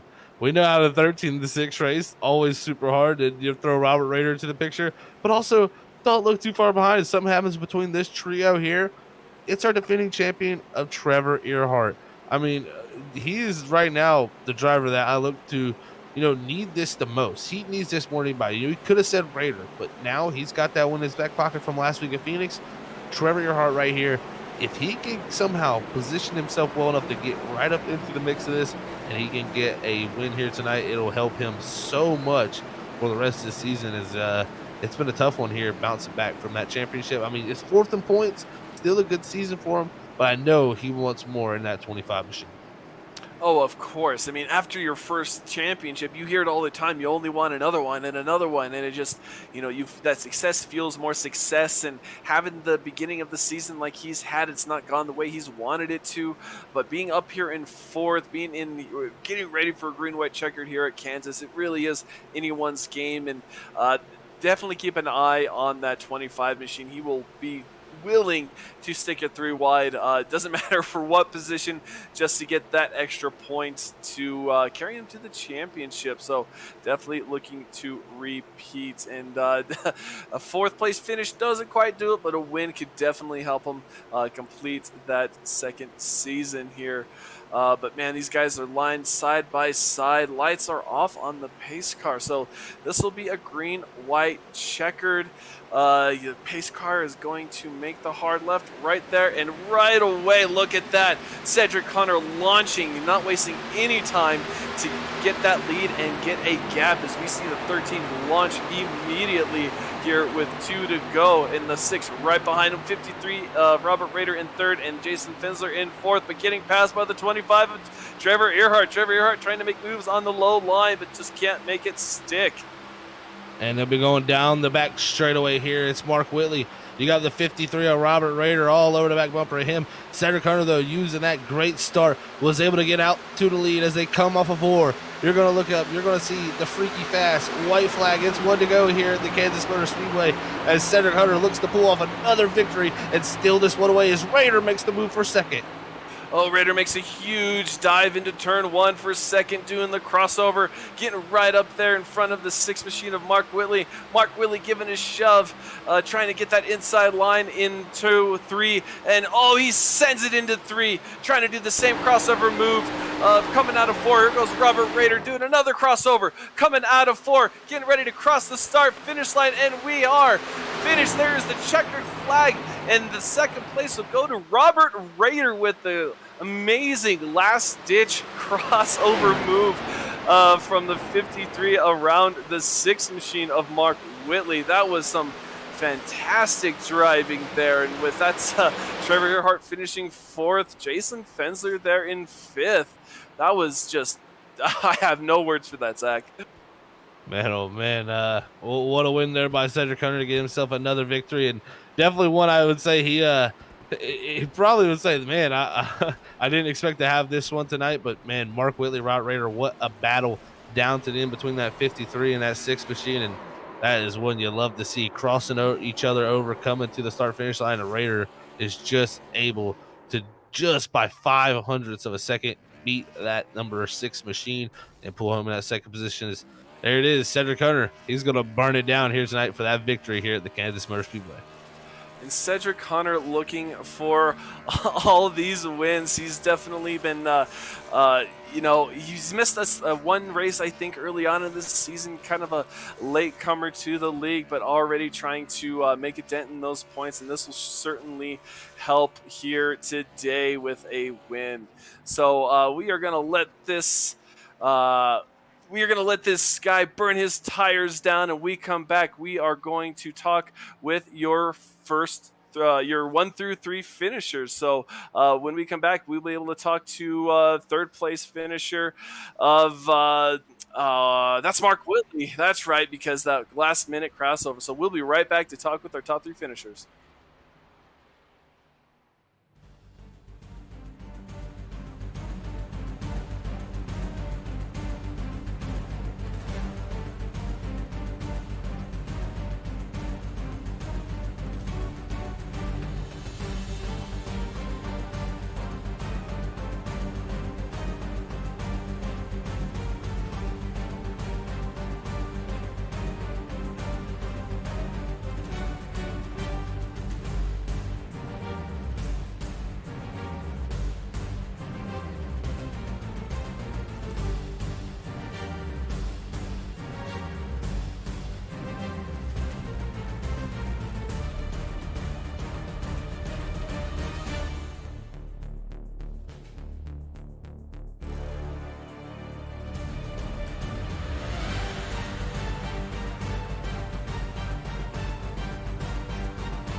And welcome back, race fans, to a conclusion of 122 laps. We had a really exciting green, white, checkered finish there. And we're going to talk with our third place finisher, the 6th of Mark Whitley. That was such a instrumental car, and he had a great battle with the 53 next to him. But here's Mark Whitley pulling him in here to talk with us in his third place finish. So there we go.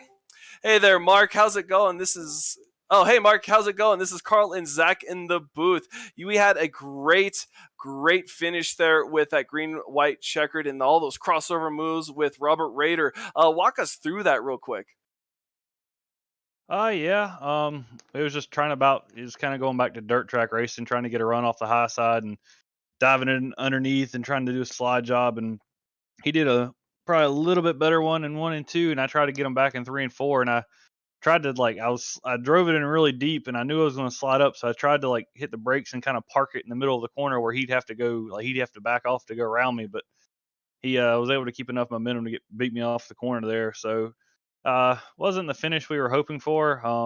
Kind of feel halfway gypped out of one because a couple people decided they wanted to be heroes, and I mean, can't blame them really, but it's kind of annoying when you sitting there in the lead with 10 to go, 12 to go, and the caution comes out, and you're expecting to come back out in the lead, and then you got two guys in front of you that are on old tires trying to strategize their way into a good, better finish, and it just kind of messed our finish up a little bit, especially after we worked hard to get back to the front after our little mistake earlier in the race. But I guess all in all, third isn't too bad. I mean, a little annoyed with it right now, but I mean, I'll be over here probably in a couple hours. But all in all, pretty good night.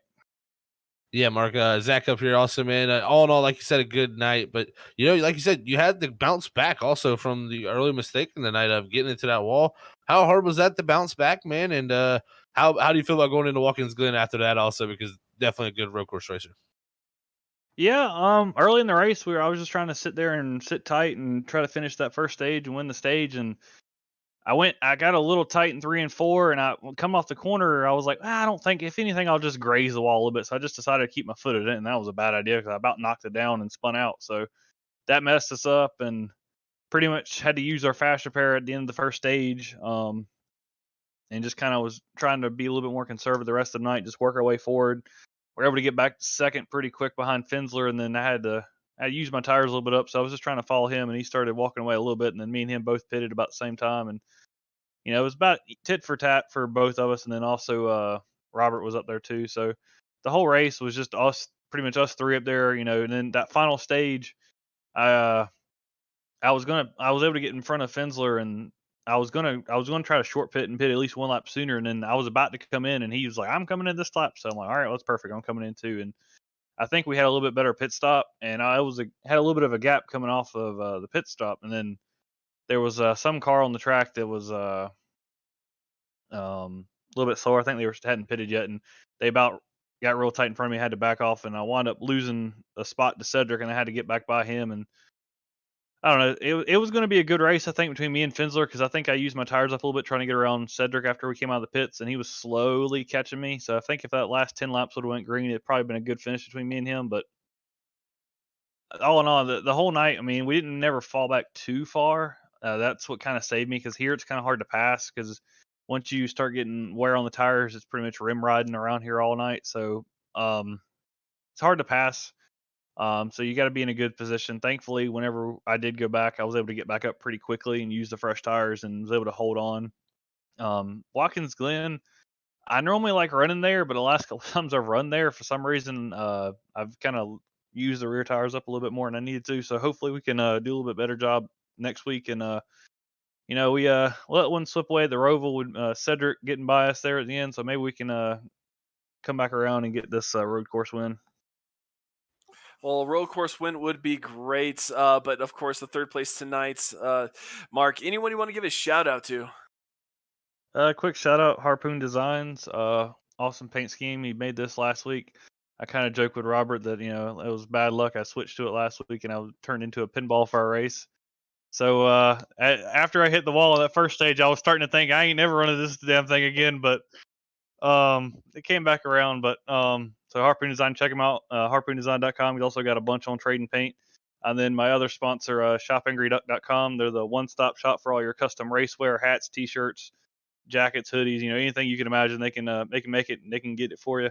That's shopangryduck.com. And a big shout out to my family. They're always tuning in no matter what time I got a broadcast, no matter who it's with. They're always sitting there watching. If they can't, they'll watch it back later. Always appreciate it. And the league for putting on the great race tonight. We didn't have but a couple of cautions other than the stages, so that's pretty good. I didn't know what to expect here. I've had races here that it was been a caution fest, and I've had races that went completely green. So it was a pretty good race. A lot of green flag runs. Gotta give one last shout out to y'all guys putting on the broadcast. One of the best broadcast crews on iRacing. I'll say it again. I'll say it, a million more times. It's never not true. So appreciate y'all putting on a great broadcast. We definitely appreciate that, Mark. Congratulations on a third place finish. Hope to talk to you next week. Yeah, hopefully a couple spots better. Then maybe Robert can say that the paint scheme's good luck. All right, perfect. You have a good night, sir. Later. And that was our third place finisher of Mark Whitley. Coming up here is the 53 of Robert Rader, strong all night long. Definitely a huge duel in towards the end of the race. So, hey, Robert, this is Carl and Zach in the booth. This is like the third week I'm talking with you. How was, run us through that last green, white checkered and that battle with Mark, in that green, white checkered, and how you were able to pull that second place finish off. Well, um, it was a lot of fun with Mark. Mark, he's just a real clean guy out there, so I knew he wasn't going to do anything too crazy. And I don't know, the car stuck way better in 1 and 2 than it had all night long when I threw it in there under him. Kind of surprised me. Carried way more momentum off the corner than I expected. And then he just kind of slide jobbed me and parked it. I think he knew I was going to try to cross him over, so it was a lot of fun. I wish we wouldn't have had guys stay out on old tires getting in the way, so that way we could have raced it out with Cedric, who don't get me wrong, he was fast, but in track position would have helped a lot. But it could have been a good, 4 or 5 car battle there at the end if we didn't have to deal with that. But overall, it was a pretty good race, pretty good day. Ran up front all day, and can't really complain. Yeah, Robert, definitely a great day for you, man. As coming off the win last week at Phoenix, now coming back here to Kansas, where you won last season, man, and showed a lot of pace again here tonight. Led laps up front. What is it with this racetrack, man? It seemed to really, through these 2 seasons, been one of your better racetracks. Well, the cool thing about this racetrack is that it's a momentum racetrack, but the bottom is still relevant. So it really opens up the opportunity, especially later on in the run on old tires, to really start search around and finding a different line that these other guys aren't using. I was actually really surprised to see that not more guys caught on to running the bottom about 20 laps, 15, 20 laps into the run. I was making all kinds of time on them, and it was working out great for me. It was probably fastest car on the track during those segments. So, it's one of those driver's tracks where you're going to go around and find stuff and figure out where the grip's at, and I don't know, just always a lot of fun. Well, I can tell you we had plenty of fun watching you drive out there and wheel and deal. But there is Watkins Glen next week. You have to make right turns as well. What are you thinking for next week? Well, of all the road courses that we go to, Watkins Glen and Coda are the 2 that I actually like. So we'll probably need to actually do a little bit of practice for that one. But we got some guys in here who are really good at road courses, who are probably better than me. So I might break the streak next week, but hopefully we'll be back for the race after that. Well, we can only hope, Robert. Before we let you go, anyone you want to give a shout out to tonight? Just my family as always, and you guys for doing the broadcast. Really appreciate you guys. You do a pretty good job. So we'll hopefully see you next week. If not, we'll see you the week after.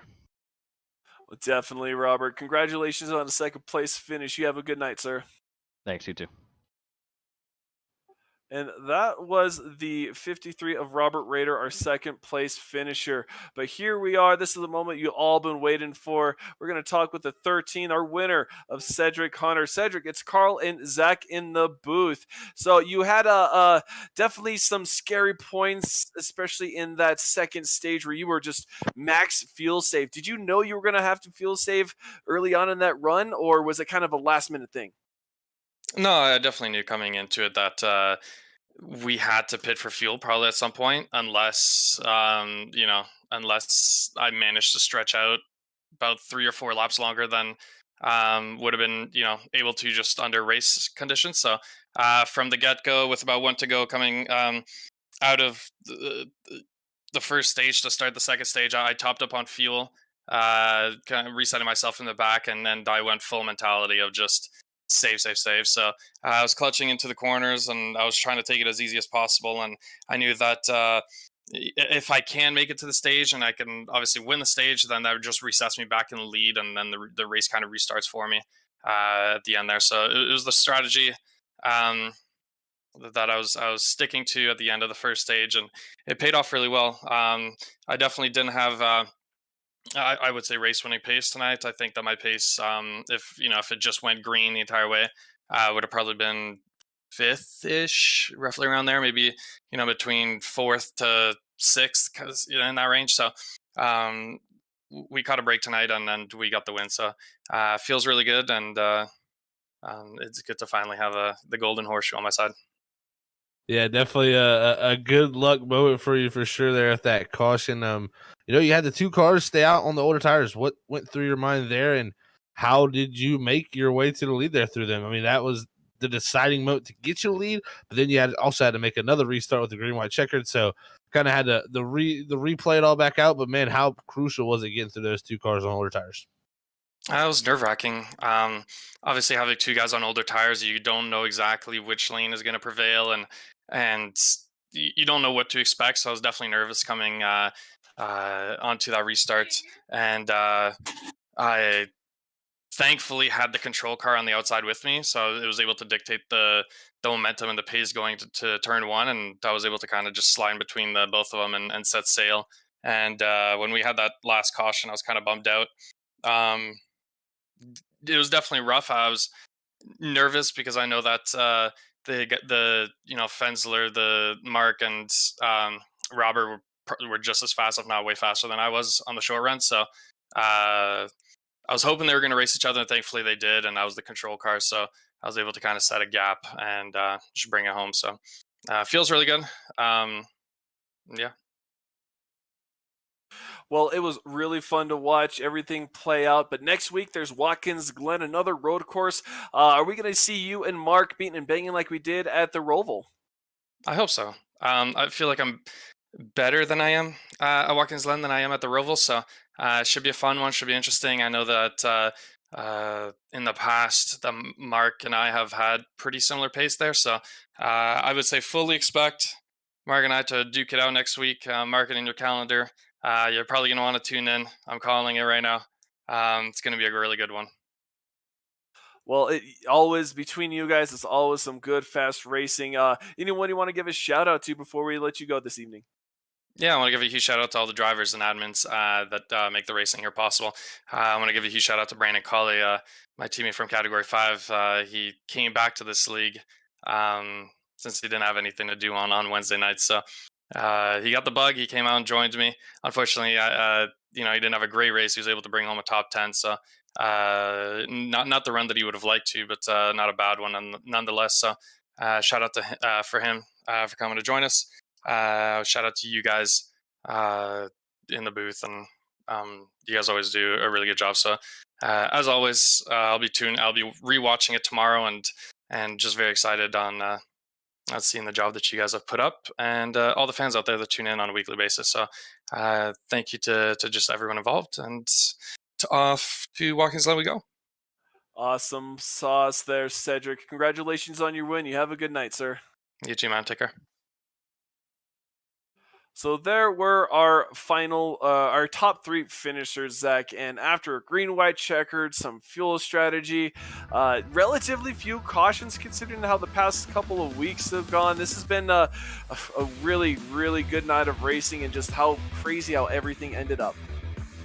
Yeah, it is really, really crazy how all this played out. I mean, you got to give it to guys like Mark Whitley and Robert Rader there who know that tonight they probably had the upper advantage on Cedric Hunter. They know that they had a little bit more pace on them, but they will take home second and third, with a smile on their face, knowing that they got out of here with a good finish nonetheless. So, great job on them knowing that, hey, we probably had a little bit more, but they got their chin up, and they know heading into next week at Watkins Glen, they got some momentum there, and hopefully we can see them right back there battling for another win as Raider seems to be on a hot streak.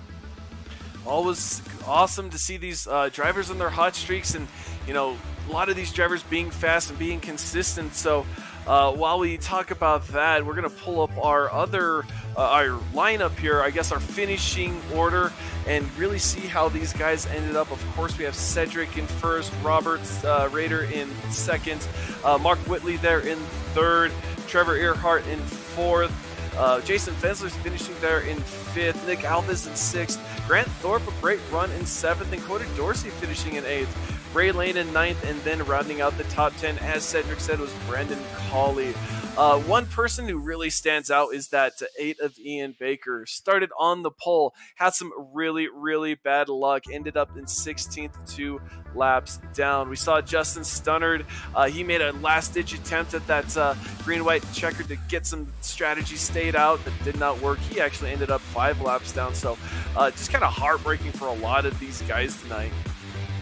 Oh, there's definitely some heartbreaking finishes there as we look through the rest of the results. It's a tough night here. Kansas, we've seen it early, was taking the right sides off these cars and definitely challenging these drivers to the very, very end of this checker flag. And, man, what a job by Cedric Hunter there to steal a victory tonight in that 13 machine. And, you got to say, heading into Watkins Glen, the show keeps moving on, and it gets a little bit more heated up each and every week as we get closer and closer to the playoffs.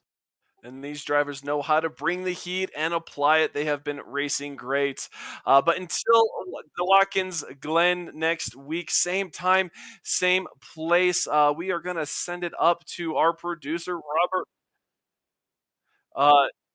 I guess I'm going to send it to Zach real quick, and he will continue it on.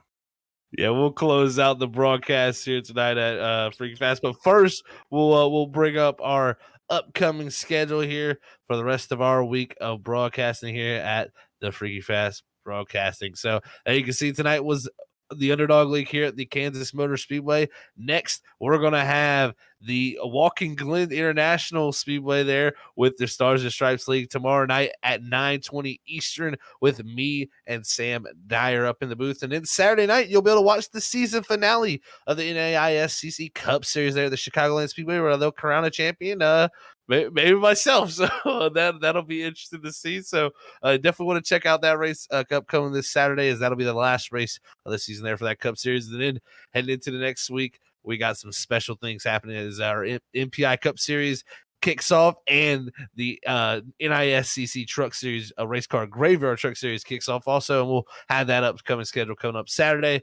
But what a week of broadcasts we've had here so far, as we got Underdog through here tonight at the Kansas Speedway. It's been a great race from us up here in the booth. I want to thank everybody for tuning in here tonight. It's been a pleasure to call the action alongside my duo, Carl Pooler, here tonight, and our producer, Robert Moyer Jr., up in the box, calling all the shots with the cameras. So thank you all for tuning in here tonight. We're going to call it a night here at Freaky Fast Broadcasting. And as we always say, God bless and peace out. We love you all.